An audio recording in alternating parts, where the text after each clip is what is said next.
سنوجه نداء للملايين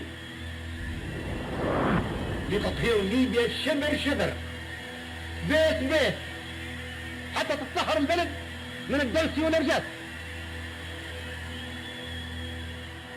Este es el último discurso de Gaddafi. لو اني رئيس لكنت لوحت الاستقالة على المنصب الجراثيم هذه، لكن انا ما عنديش منصب، ما عنديش حاجة نستطيع منها، عندي منطقتي، انا هنقاتل اخر قطرة من دمي. Ante los primeros movimientos de la revolución libia y 8 meses antes de su caída, ofrece la imagen de un dictador incoherente e iluminado. معمر القذافي هو ليس رئيس، ستبقى ليبيا بالقمة، تقود افريقيا وتقود امريكا اللاتينية وتقود اسيا، بل تقود العالم. معمر القذافي تاريخ قومة، تحرر، ملك، دقة ساعة انتصار، لا رجوع، الى الامام، الى الامام، الى الامام، ثورة، ثورة.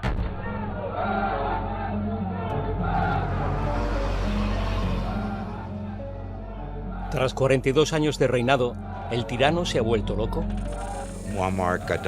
A Muammar el Gaddafi le diagnosticaron narcisismo maligno. Considerado peligroso e imprevisible durante mucho tiempo, el perfil psicológico de Muammar el Gaddafi ha sido estudiado por la CIA. Por primera vez, los perfiladores estadounidenses revelan sus métodos y sus conclusiones. El síndrome del narcisista maligno es el trastorno de personalidad más peligroso.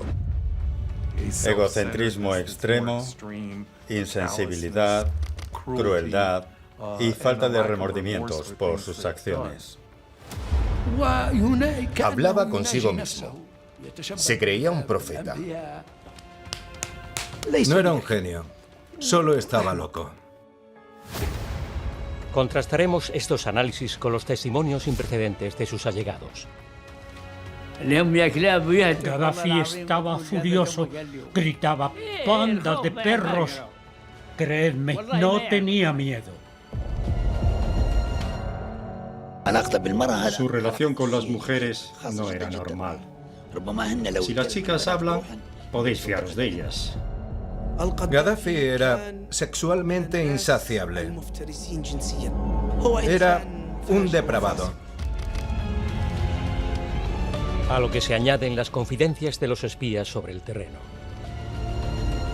Los hombres que he conocido que son como Gaddafi creen que son inmortales y que tienen un destino que cumplir. Estas múltiples fuentes arrojan nueva luz sobre el vínculo que puede existir entre locura y poder. ¿Y quién mejor para encarnarlo que un líder polifacético cuyas obsesiones cambiaron el curso de la historia?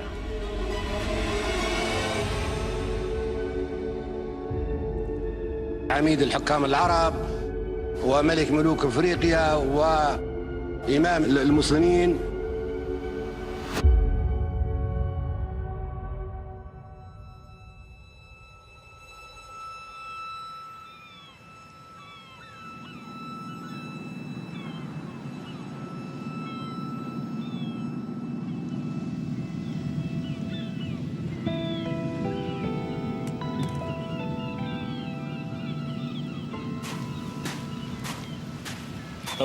Mi padre conoció a Gaddafi en el instituto.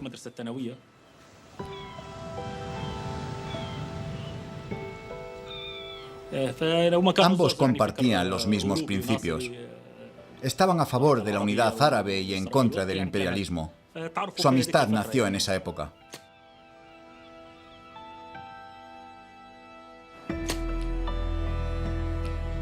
A Gaddafi le apodaban el pordiosero.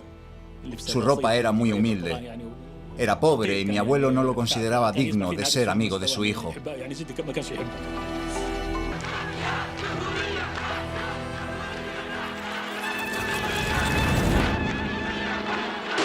En 1969, con 27 años, Gaddafi decide vengarse de los privilegiados.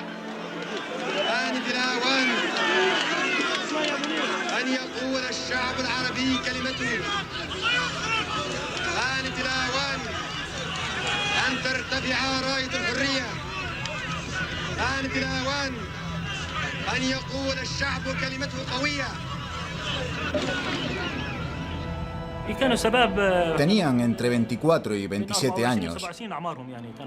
Eran todos muy jóvenes.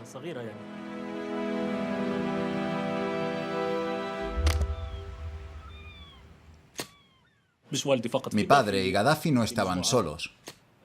Eran 12 en total. El rey estaba debilitado y renunció al poder sin oponer resistencia.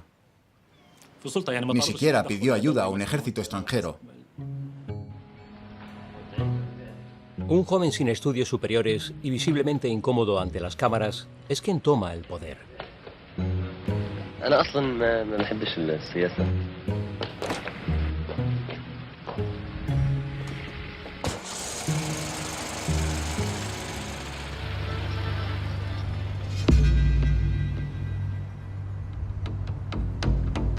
Era un hombre sencillo. Antes del año 1975 era un hombre humilde y reservado. Incluso salía sin ningún tipo de protección. Pero esto al final cambió.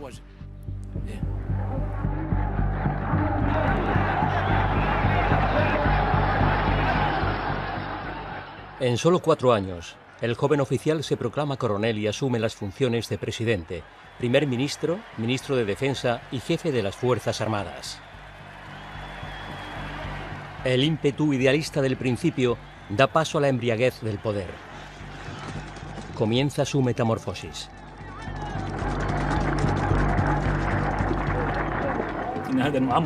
Gaddafi había prometido dimitir y ceder el poder a la sociedad civil. Pero hizo justo lo contrario. Eliminó la Constitución y todo lo demás. Esos fueron sus primeros pasos, ya como un dictador, como la persona que ostentaba todos los poderes.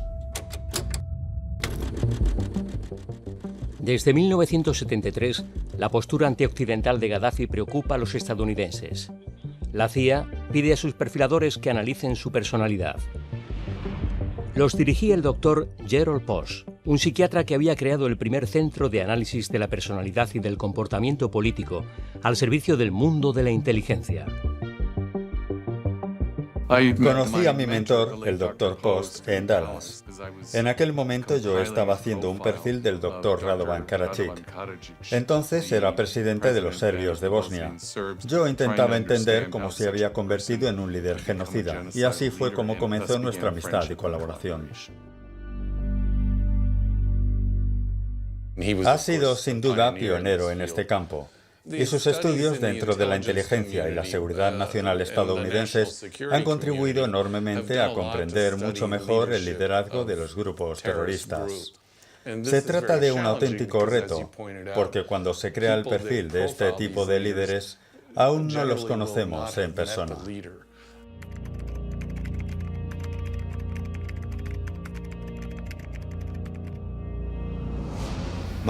Mi método de elaboración de perfiles psicológicos consiste en recopilar información de dominio público. Puede tratarse de artículos de periódico, revistas, biografías o autobiografías.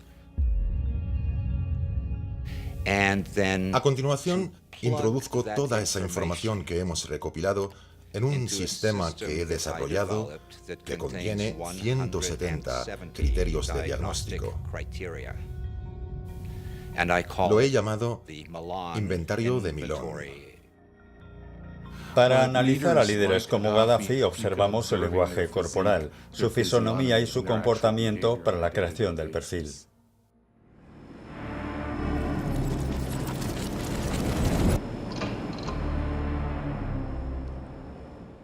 Tras un golpe de Estado fallido en su contra, Gaddafi destituye a sus antiguos aliados. De los 12 originales, solo 5 permanecen a su lado. Otros son asesinados. Los más afortunados viven en el exilio. Comienza el régimen del terror. Desembarcaron por la noche, entre las 10:30 y las 11. Yo tenía 22 años. Me llevaron ante el jefe de la inteligencia militar. Ese día detuvieron a 300 personas, en su mayoría oficiales, militares y de la policía. El 2 de abril del 77 se dictaron las sentencias de muerte.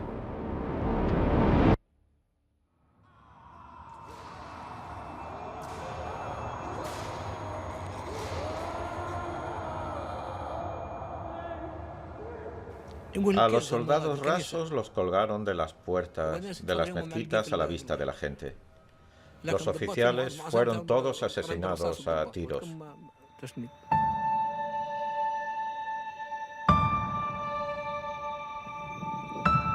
Yo era el prisionero número 212. Nos torturaban con látigos. Colgaban a la gente de los barrotes de las ventanas. También tenían cables eléctricos e incluso una silla eléctrica.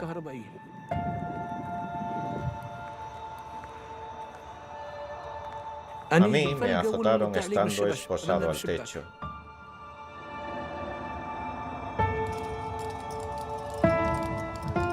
Los gritos de los presos resonaban por todas partes. Se podía oír todo, y la cárcel estaba rodeada de casas. Seguro que los vecinos oían nuestros gritos.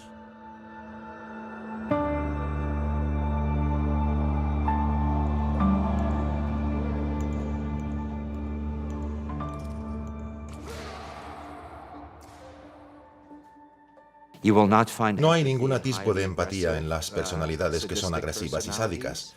Y por empatía me refiero a la capacidad de estar en sintonía con los sentimientos de otra persona, de ponerte en su lugar, de sentir las cosas y verlas como ellos las ven. En cualquier circunstancia adoptarán un punto de vista egoísta, sin interesarles absolutamente nada del otro y sin sentir tampoco nada por él. En 2 años, Gaddafi transforma los comités populares que debían dar el poder al pueblo en instrumentos de su dictadura. Hacer política fuera de este círculo se convierte en un delito castigado con la muerte.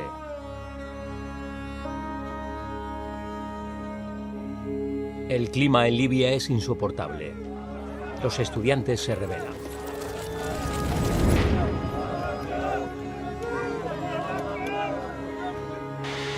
Consideramos que tenemos el deber de oponernos al terror y a esta losa impuesta por Gaddafi y sus comités destructivos.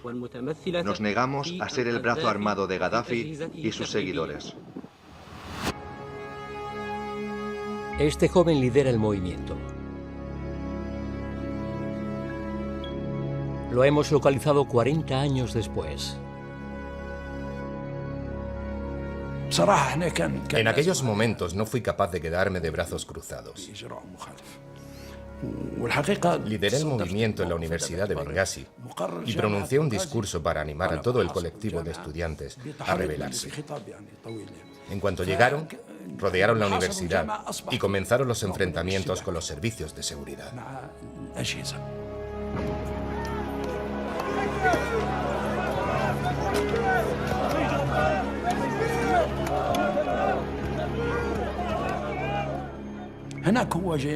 Ahí fui consciente de verlo directamente por primera vez.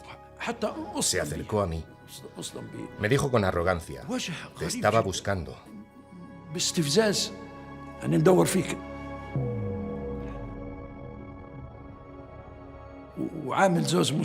Llevaba 2 pistolas en el cinturón y un sombrero como los que utilizan en el oeste. Incluso le apodaban con el nombre del vaquero. Era un personaje realmente muy extraño. Entonces, de repente, se enfadó y gritó: "Esto no es una facultad de derecho, sino una escuela de delincuentes. Voy a convertirla en un gallinero". Y entonces empezaron a detener a todo el mundo, tratándonos como desertores. ¿Cuál era vuestro objetivo? Querían hacer... ¿Qué quieres decir con querían? ¿Quiénes son ellos? Queríamos cambiar el poder. Vale, ¿el poder de quién? Vamos, contesta. No lo sé. Sí que lo sabes. Vamos, admítelo. Estabas metido en todo esto. Habla, maldita sea. Está bien. Habla. No sé, querían cambiar el poder. ¿Y después qué? Bajo tortura, cualquiera puede derrumbarse y confesar cualquier cosa para escapar del horror. Me condenaron a 5 años de cárcel. Normalmente saldría tras 5 años. Pasó 1 año, luego 5 años, después 10 años, encerrado en la cárcel, como ocurre con un condenado a muerte, que está esperando a que llegue su sentencia. Mustafa estuvo encarcelado 36 años. Pero otros lo pagaron con su vida. Las sentencias se anunciaron y se ejecutaron en público. Convocaron a la población a un estadio para presenciar el espectáculo.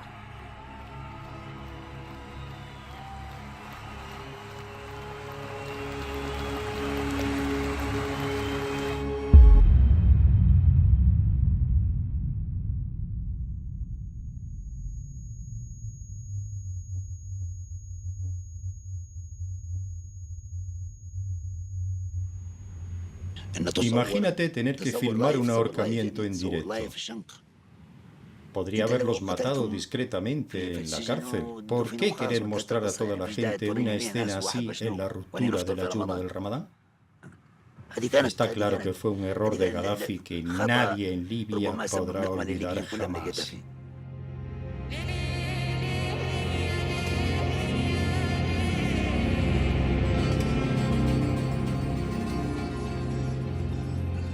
El terror impuesto como forma de gobierno. Gaddafi lo aplicó durante todo su reinado. Un hombre fue testigo de todos sus abusos. Es el único que vivió a su lado desde que tomó el poder hasta su muerte. Hola chicos, que Dios os bendiga. Vive en Beni Walid, en una zona militarizada que ha permanecido fiel a Gaddafi. Aquí, el líder libio sigue vivo en la mente de la gente.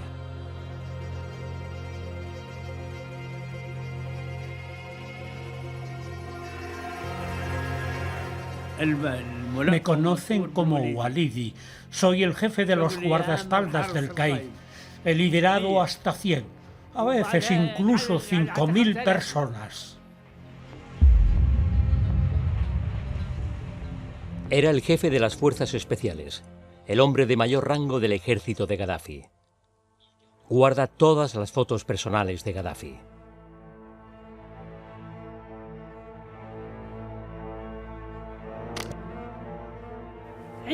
Gaddafi estaba orgulloso de sí mismo. Era un buen líder, un auténtico líder nato. Gaddafi no era como los demás hombres. Era un auténtico líder, un cerebro, no un don nadie. El guardaespaldas acompaña a Gaddafi en sus numerosos viajes al extranjero, porque el Rais ahora sueña con unir a los países árabes en torno a una sola nación.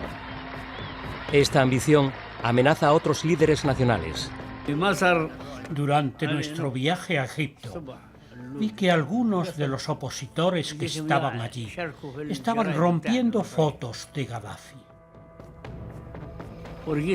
Informé inmediatamente a Gaddafi.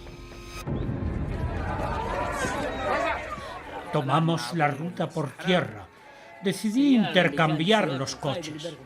Puse a Gaddafi en el que debía de ser mi coche y yo iba en su coche oficial. Cuando pasábamos, la gente me saludaba por la carretera. Pensaban que era él, con todas las banderas ondeando sobre el coche.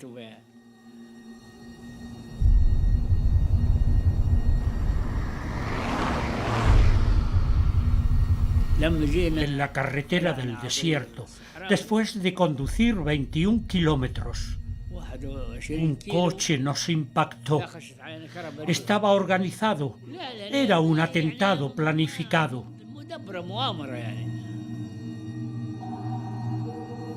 Y mi coche explotó.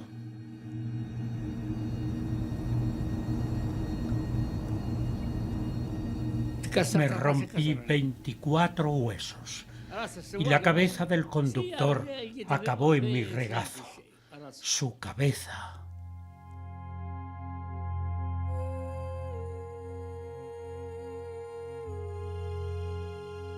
Durante sus primeros 16 años al frente de Libia, Gaddafi sobrevivió a 12 atentados.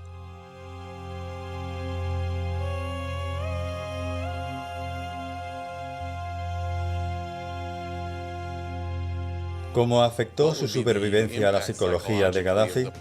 Sin duda, por un lado, lo vio como una victoria, y por el otro desencadenó una furia loca en él.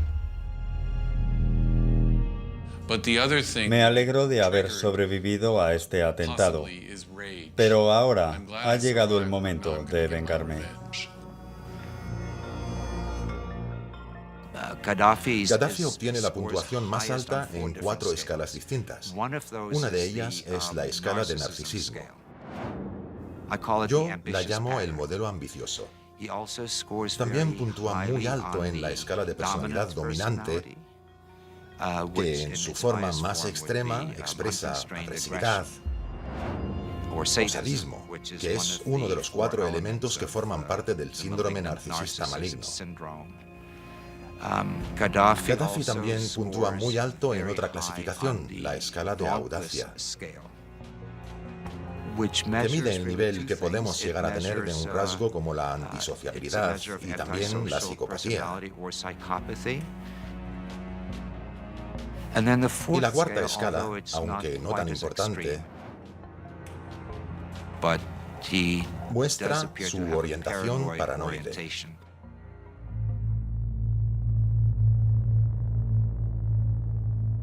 Para calmar su ansiedad y evitar nuevos intentos de asesinato, puso a todo el país bajo vigilancia.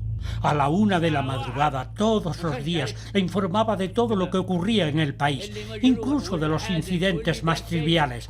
Estaba informado de todo, fuera cual fuera la región. Grande o pequeña, lo sabía todo.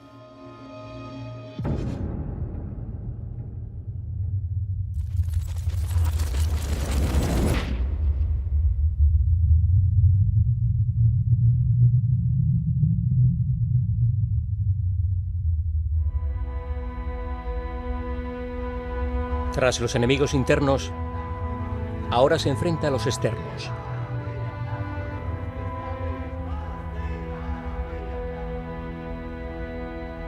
Son los que cabe esperar: Occidente e Israel.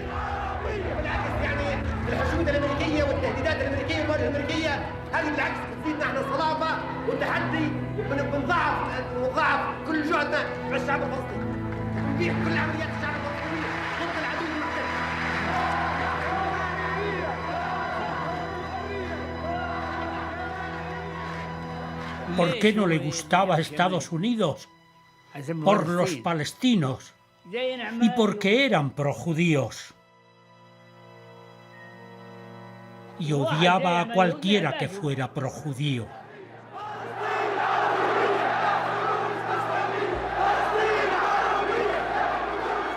Desafía al mundo. Invita y financia al grupo de Abu Nidal, símbolo del terrorismo internacional.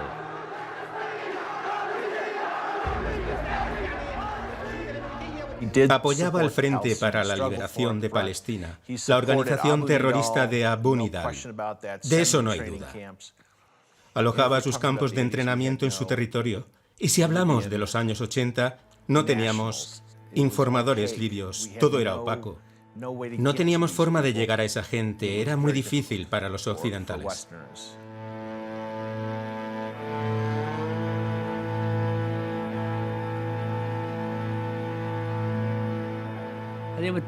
Los conocía a todos.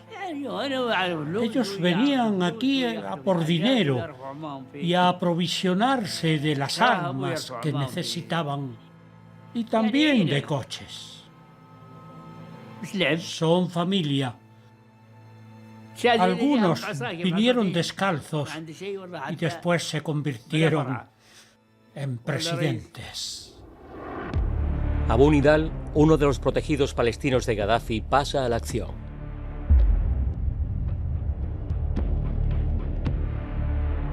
Sus hombres atacaron 2 oficinas de una compañía aérea israelí, en Viena y Roma, el mismo día y a la misma hora. Los terroristas dispararon indiscriminadamente contra los clientes. El resultado, 18 muertos y un centenar de heridos. Desde entonces, para Reagan, Gaddafi sería el rostro del mal. Un papel que asumió casi de buen grado. Su condición de enemigo público número 1 lo exalta.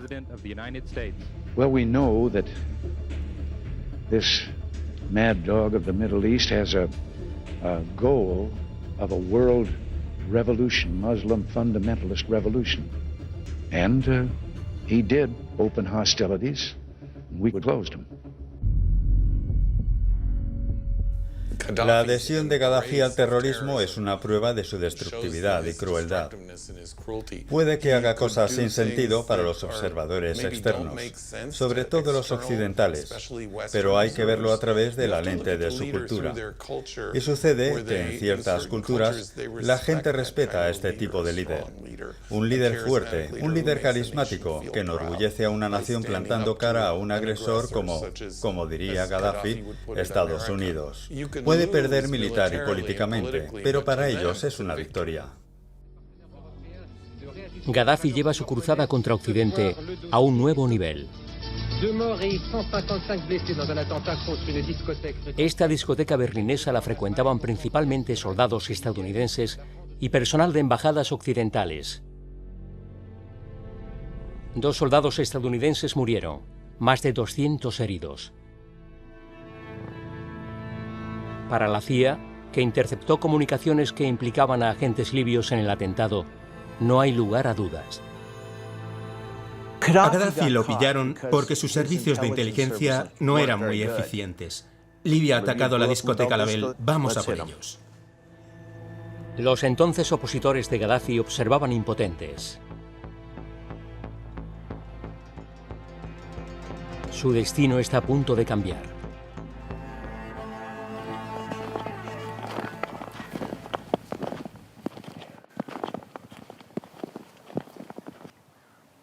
Me llamo John Lehman. Fui secretario de la Armada del presidente Reagan. También fui en aquel momento aviador de la Reserva Naval.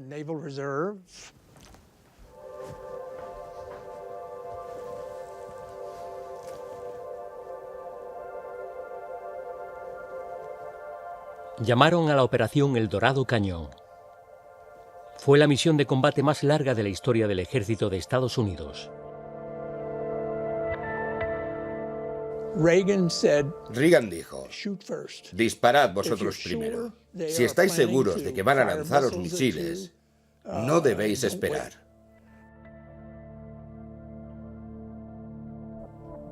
Y si es necesario, perseguidlos hasta sus hangares. Esas fueron sus palabras. El presidente Reagan decidió enviar toda nuestra flota a destruir los servicios de inteligencia y también los campos de entrenamiento de los terroristas de Gaddafi, y de esta manera pulverizar de una vez su fuerza aérea. Gaddafi había gastado mucho dinero en su fuerza aérea y tenía cerca de 300 aviones de combate. Había contratado a pilotos sirios, egipcios, rusos y norcoreanos. Muchos de ellos eran pilotos muy experimentados.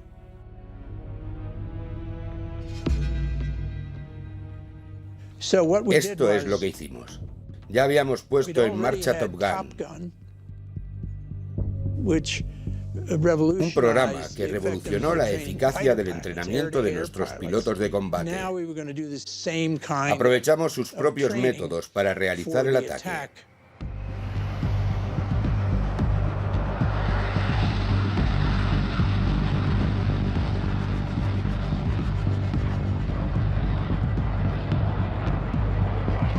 Tuvieron que volar durante 7 horas para llegar a Libia desde Inglaterra, porque Francia no quería permitirles sobrevolar su territorio.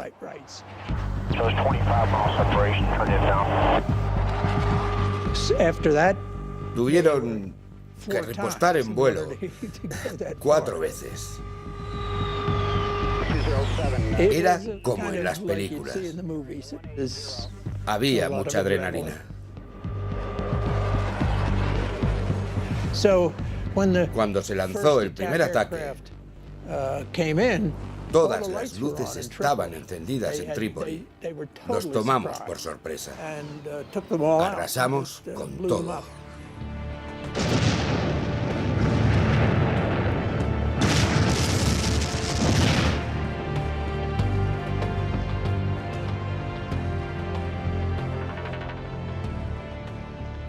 Salí corriendo de mi despacho y su puerta estaba reventada por las bombas.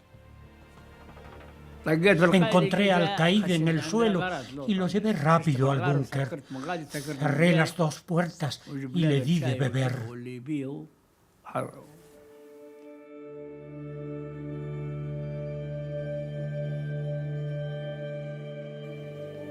Gaddafi estaba furioso. Gritaba: «¡Panda de perros!». Creedme, no tenía miedo.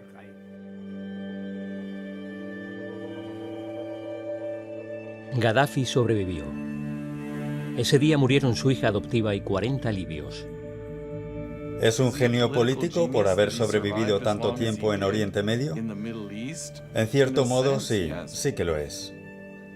Muchos de estos líderes autocráticos y carismáticos muestran evidentemente una gran resiliencia y además una gran capacidad de resistencia.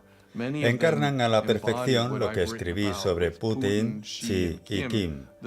Son racionales, despiadados y muy resistentes.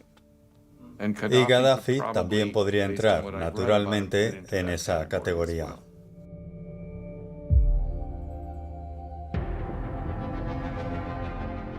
Tres años y cientos de muertos después, Gaddafi era la encarnación de un líder sanguinario y Libia era un estado criminal.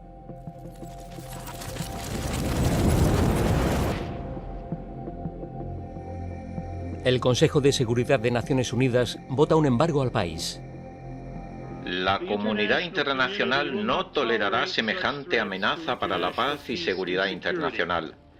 Está dispuesta, pues, a tomar importantes medidas políticas contra Libia por el continuo desacato de sus obligaciones internacionales y su constante apoyo a las organizaciones de índole terrorista. Se prohíbe la venta internacional de petróleo libio.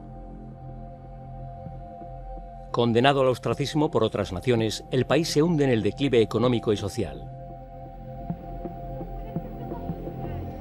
Gaddafi, por su parte, parece alejado de la realidad. Totalmente aislado, se filtran muy pocas imágenes de él durante este periodo. Un hombre sigue filmando su vida privada. Le filmé durante 6 años y estuve muy cerca de él.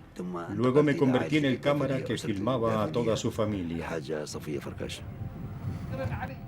Su esposa, Safia, me apreciaba mucho. Lo filmaba todo. Luego él se quedaba con lo que quería y borraba lo que no le gustaba. No me perdía nada para evitar problemas.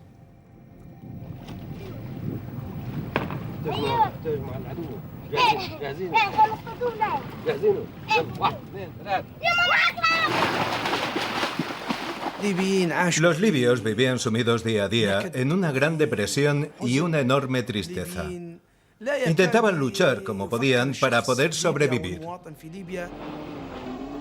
Miles de personas apenas podían alimentarse, no tenían nada para comer, mientras que él, sus hijos y todos los niños de su corte vivían en la mayor de las opulencias.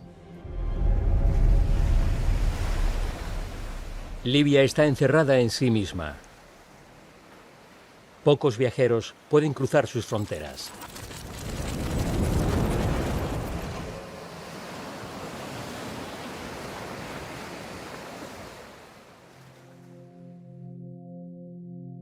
Al otro lado del Atlántico, dos hombres reciben una invitación para ir a Libia. Son dos cirujanos plásticos brasileños con los que Gaddafi quiere reunirse. Toda la historia es surrealista. Yo he operado a muchos famosos aquí en Sao Paulo, pero nunca jamás a un dictador. Pensé, madre mía, ¿en qué me estoy metiendo? Pero ya estaba en el avión. La invitación me pilló por sorpresa. ¿Cómo debía comportarme? No tenía ni idea.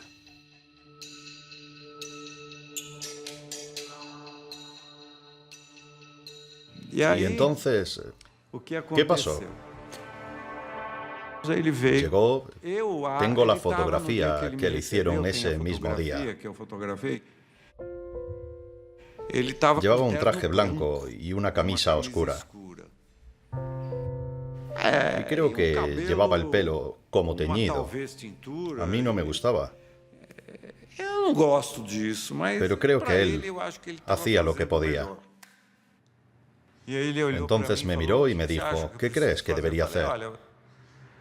Le dije, creo que necesitas un lifting facial. Y quiero ponerme más pelo. Le dije, perfecto, para eso he venido, adelante.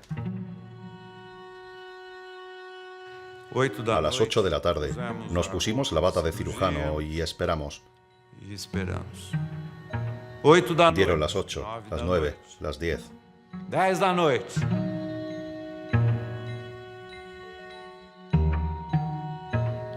A medianoche apareció.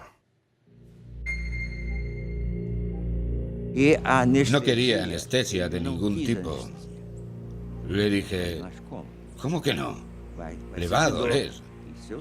Dijo, lo sé, pero quiero estar consciente. Quería estar totalmente consciente, por miedo a que lo atacaran. Paranoico. Sí, él tenía mucho miedo. Él temía que alguien lo envenenara. Quería controlar la situación en todas las circunstancias y se negó rotundamente a que le pusiéramos cualquier tipo de anestesia.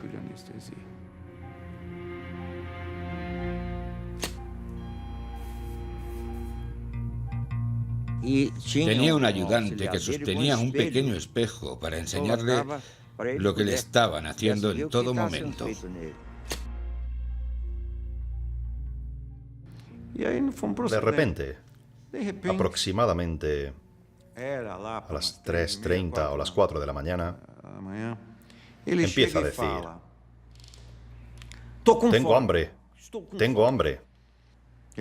Miré a Yasir, ¿qué hacemos ahora? Parece una historia realmente increíble. ¿Estás operando a un paciente? Y de repente te pide una hamburguesa. ¿Y qué vas a hacer? Él es el dictador. Yo solo soy el médico. Así que lo paré todo y listo. Se sentó con la cabeza vendada y empezó a comer y beber. ¿Podía decir no a este hombre? En absoluto.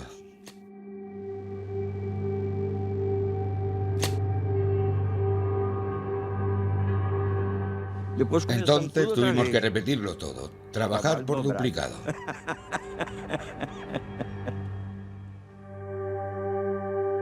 Durante los años 90, Gaddafi vivió recluido en un país encerrado en sí mismo.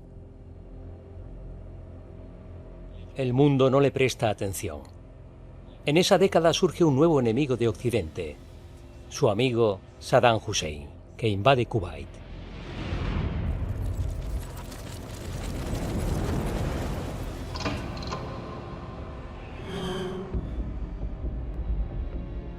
Pronto Gaddafi aprovechará un trágico acontecimiento para volver a estar en el candelero.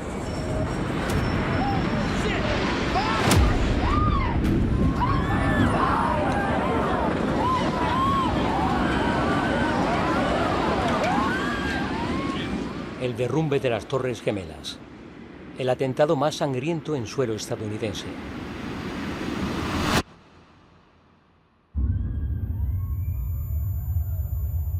Fue uno de los primeros en ofrecer su ayuda a la Casa Blanca.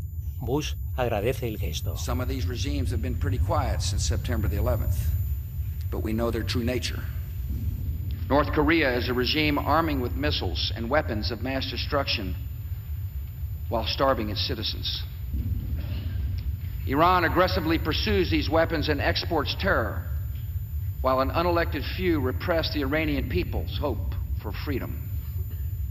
Iraq continues to flaunt its hostility toward America and to support terror. States like these and their terrorist allies constitute an axis of evil. Libia no formará parte de este eje. Muchos de estos líderes autocráticos y carismáticos pueden cambiar de táctica y estrategia. Gaddafi quería ser considerado uno de los buenos en la lucha contra Al-Qaeda y el auge del terrorismo islámico en todo el mundo. Así que, de repente, tomó decisiones políticas racionales que, durante algún tiempo, ayudaron a Libia, a Estados Unidos y a otros países. Había nacido el nuevo Gaddafi. Su cambio fue tan espectacular como inesperado. Volvió al panorama político recorriendo el mundo durante 9 años.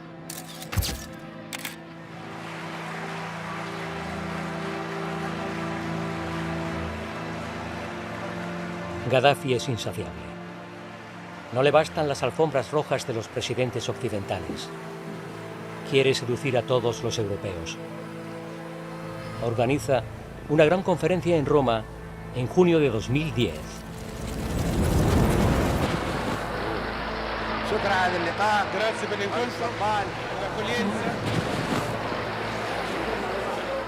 Para ello encarga el trabajo a una agencia de modelos a la que ofrece varias decenas de miles de euros.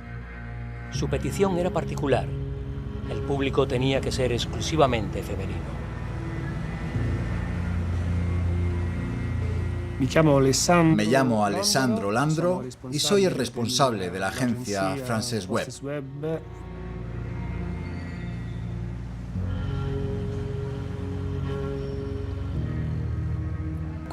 Era un reto tremendo. Quería que 1000 mujeres asistieran a un evento en 48 horas. Yo no sabía cómo encontrar a tantas en tan poco tiempo, pero tenían que ser muchas. Una conferencia sobre el lugar de la mujer en el Islam en la que participó esta periodista. Me llamo Sara, soy una periodista italiana y actualmente trabajo para la RAI, la radiotelevisión italiana. En 2010 trabajé para el periódico La Repubblica.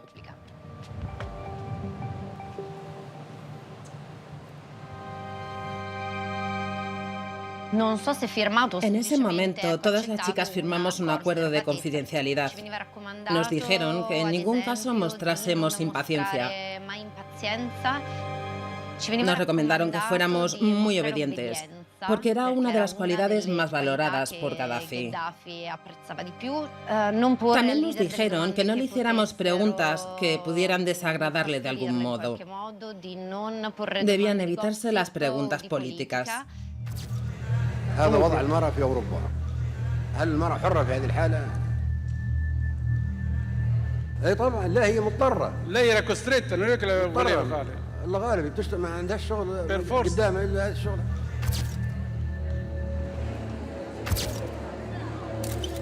Un fotógrafo iba de una fila a otra para hacer fotos.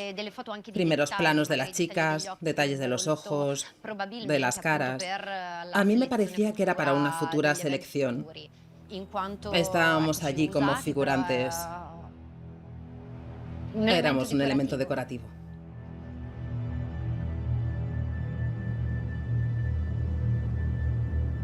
Unas semanas más tarde, Gaddafi elige a 15 mujeres italianas y las invita a visitarle a Libia.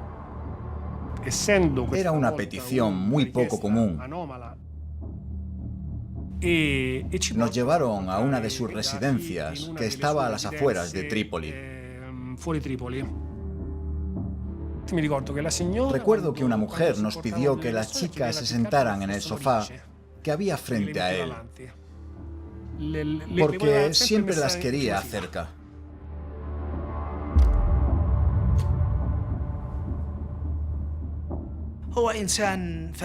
Era un depravado. Gaddafi era sexualmente insaciable. Si se fijaba en una mujer en la escuela o la universidad, nadie podía detenerlo. Podía violarla.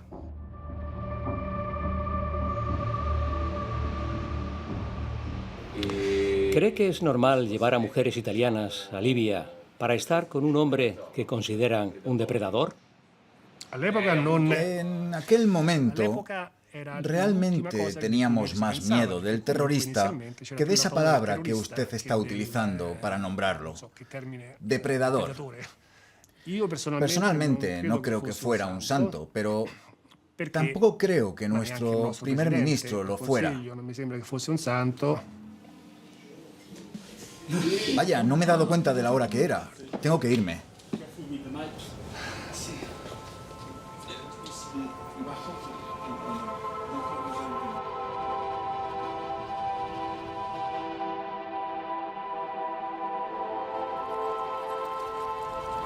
Gaddafi cree que su poder es inquebrantable. Es ajeno a la ira que resuena en su propio país. Sin embargo, tras las revoluciones árabes, los libios se rebelan.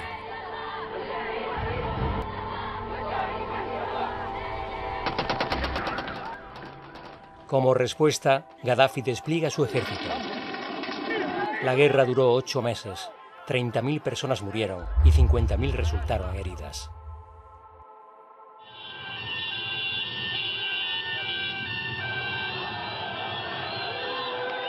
Gaddafi se aferra al poder.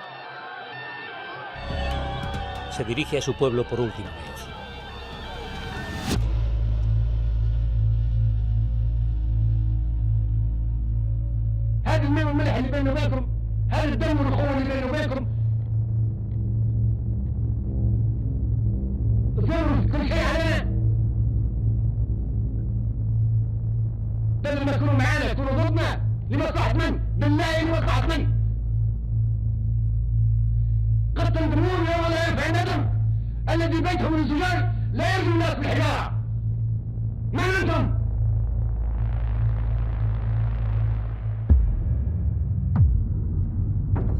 La intervención de los ejércitos francés y británico cambia las tornas.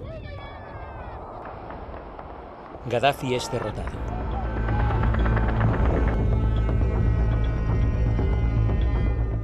Y huye. Perseguido por los revolucionarios y los servicios de inteligencia occidentales, encuentra refugio en Beni Walid. Uno de mis guardias vino a mi casa tocando el claxon. Vino a decirme que el caíd estaba allí mismo. Lo más rápido que pude salí corriendo, sin zapatos ni pantalones. En cuanto lo vi allí, le dije, entre, pero me dijo que no quería pasar.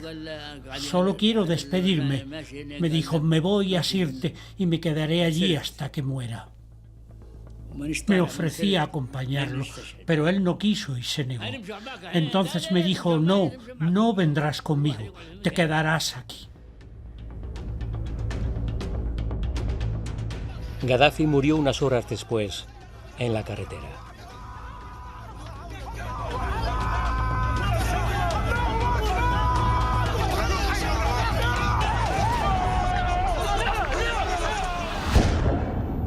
Con su pistola en la mano.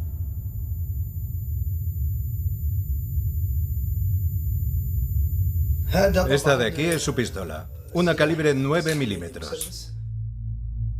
Fue un regalo de Saddam, el presidente iraquí, a Gaddafi. Mis hombres, después de matarlo, trajeron su cuerpo hasta mi casa. Traían a Gaddafi y a su hijo Moattasem.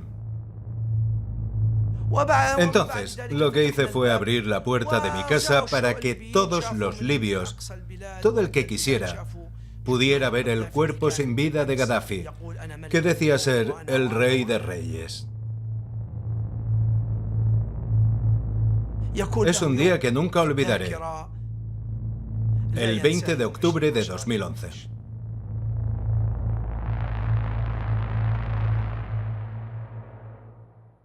Es todo muy simbólico. A Saddam lo ahorcaron tras haber sido capturado en un agujero en la ciudad de Tikrit, que curiosamente había sido el lugar de Irak donde había nacido. Y Gaddafi fue capturado en un pequeño agujero escondido en el sur de Libia, en mitad del desierto. Hay un simbolismo fascinante en ambos casos, y no sé cómo interpretar el hecho de que estos dos líderes hayan regresado de algún modo a sus raíces de la infancia, donde fueron capturados o asesinados.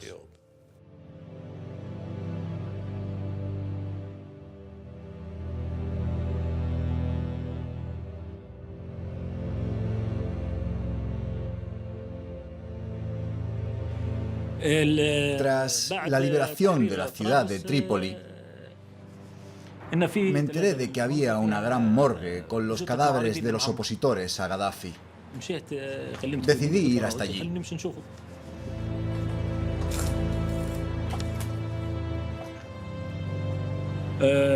Lo más horrible de todo era el olor de los cuerpos en descomposición. Ese olor, sin duda, fue lo más difícil de soportar de toda esta historia. Era inimaginable. Y lo más llamativo es que Gaddafi venía a hablar con ellos de vez en cuando.